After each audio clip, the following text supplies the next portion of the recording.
Welcome, everyone. This is Thoughts from the Deep State, the melting snowflake, coming at you. House of Pearls are off. 10/06/2025. Project 2025 is the biggest political lie in 20 years. Um, as a moderate, I probably could say that I am appealed to by some of the Republicans and Democrats. Um, and so when I get into this subject, I think it really goes against what a lot of people voted for in Donald Trump. I believe Donald Trump, and this is speculation, that he would have lost 20 to 25 million votes if he would have came out and said that he was for Project 2025, that he basically did not do that. He said he didn't even know what Project 2025 was. The liberal media was smart enough to bring it to our attention because there's a lot of people that can get hurt in that. However, we can't really trust Fox and we really cannot trust MSNBC because they have their corporate handlers. Sometimes things are cut when it helps certain corporations and that upsets Fox, or sometimes things are cut and it hurts people that support MSNBC. So it's all about the money, follow the money. But Project 2025 is clearly supported by Donald Trump. It is probably the biggest political lie in 20 years. I'd have to go back to George Bush in his first term to find bigger lies. And so let's go ahead and break this down briefly. We know that, yes, Russell Vought is a key architect behind Project 2025, and Donald Trump is now openly supporting it, despite previously distancing himself from it during the 2024 presidential campaign. Russell Vaught's role in Project 2025. Vought is the director of the Office of Management and Budget, which is the OMB, which was tied to Doge through Elon Musk. Under both Trump administration, he is the co-author and architect of Project 2025, which is a 900-page conservative policy, um, a blueprint, we might say, titled "Mandate for Leadership: The Conservative Promise." He authored the chapters on the executive office of the president and reportedly spearheaded the first 180-day playbook for Trump's second term. Russell Vought has been instrumental in shaping the Trump administration's approach to downsizing almost every federal agency you can think of, cutting spending, centralizing executive power. And let me say that probably military and defense, no, I don't think they're cutting that. Donald Trump supports Project 2025. That is clear. During the 2024 campaign, Trump denied any connection to Project 2025, calling parts of it ridiculous and abysmal and saying he hadn't read it. However, since returning to office in January 2025, Trump has embraced the plan, appointing several of the contributors, including Vought, to key positions in the administration. That should clearly tell you that you have been lied to.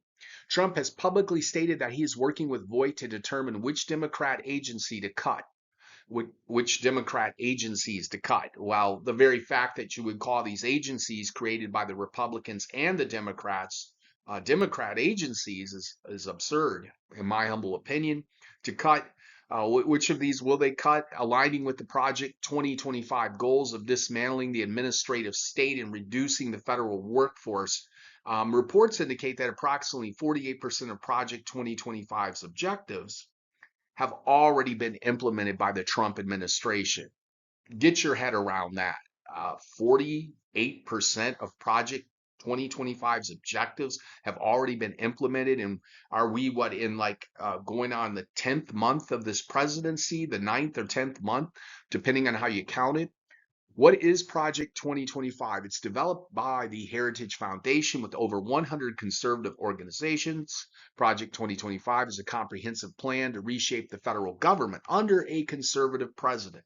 It includes proposals to eliminate or drastically reduce federal agencies like the Department of Education, roll back environmental regulations, LGBTQ rights, and diversity programs, replace tens of thousands of civil servants with ideologically aligned personnel. Well, with that last statement, that at least keeps some government, some form of administration, but it's going to be your people. Well, that happens. I get that. That's not all that shocking. But what is shocking, it talks about expanding executive power and reducing congressional oversight. We have that is the rundown. That is AI. That is not biased material. It comes from Forbes, from People, from PBS, from Canadian News, factcheck.org. And go ahead and fight that if you wish. I'm not making this stuff up to be a liberal, but I was really appalled by the treatment of Donald Trump, and was appalled at what happened to Donald Trump in July of 24 and thus shortly after. Nobody that has any decency wants to be against the president of the United States. I don't care if it's Barack Obama or if it's President Donald Trump. We want to support that and support good government, good leadership. Cutting healthcare, what is it going to come down to? The poorest people getting gypped, the poorest people getting knocked off the dole. The idea that the poorest people must work the least and that's why they're the poorest is really just old school, beat them down with a baseball bat type mentality that has been coming from some of the ranks of the conservatives who are just abominable, to say the least. Not because they're Republicans, they're just Republicans without a soul. And you've got, just the gangsters out there. You got Republican gangsters, you got Democrat gangsters, and I just really am not into gangsters. We're supposed to have a government that serves the people, not the thugs. And it's just, to me, a little bit of thuggery. Not to say that there isn't good intent. It's either that these people are missing and not understanding the cost and the amount and depths of poverty that people have been steeped in for years, and they think all they need is a little paddling and you'll get them out of poverty. We know that will not always work. It does work in some cases. I just find Project 2025, the denial by Donald Trump, to be one of the biggest, most political lies in the past 20 years. I can't even say, I won't even bring up what Bush did. That's a whole nother topic. Maybe the Democrats are making it a bigger deal than it is, but are we just, again, cutting the poorest people at the bottom and doing away with their health insurance? And then because, well, it's really the people really at the bottom that are really the sorriest, so they deserve that. I mean, this is gangster talk, what I just engaged in. And there's people out there who think in some of the dumbest, most absurd manners, like they have issues with somebody collecting unemployment who has meant the bar to collect unemployment in the state of Ohio, which is horrible. The state of Ohio has had all sorts of fraud in their unemployment. Not only that, they don't want to give it to the people that actually deserve it. And then God knows where that money is going. I would be weary of the politicians stealing the money and then blaming it on people. Like, for example, there's articles that I've seen from the Columbus Dispatch, and then they disappear, and then they show up again in some other form, and it looks like they're trying to modify things and statements. And you're hearing there's 3.4 billion missing in the state of Ohio. And that there was 88,000 claims from incarcerated individuals that got unemployment that shouldn't have. That's crazy because if they're incarcerated individuals in Ohio, from what I know, they're highly regulated. They're not allowed to post on Facebook. Their bank accounts, everything's very regulated. Their internet use is highly regulated.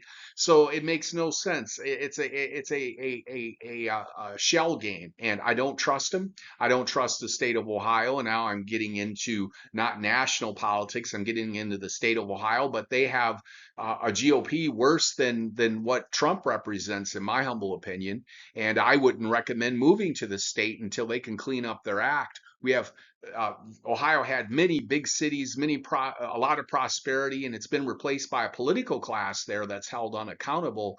DeWine's still in office. I thought he was a good man, and now I've got some serious questions after seeing the dark money game, Ohio Confidential. I suggest all of you go out there and find that movie that came out in April of this year. It's called Ohio. It's called The Dark Money Game, Ohio Confidential. And this is Thoughts from the Deep State. I want to enlighten you to the truth. What is the truth? Hopefully, it's not just ran by a bunch of people from powerful families with a lot of money, and that seems to be what they want to turn it into. Um, the treatment that Donald Trump received was horrible. No human being should go through that. But that doesn't excuse that the lie about Project 2025 was huge. It was huge. That means he supports getting rid of Obamacare, cuts to God knows what, Social Security, who knows, colleges being decimated. We do need a higher standard from the Democrats and the Democrat voters. You need to behave better. I'm going to tell you that right now. I don't care if you get mad at me. You need to behave better. You need to treat your fellow man with more dignity and more respect, and you need to take take accountability. That's not going to go away just because I might support some democratic ideals. This is House of Pros are off. 10/06/2025 coming at you live. You take care.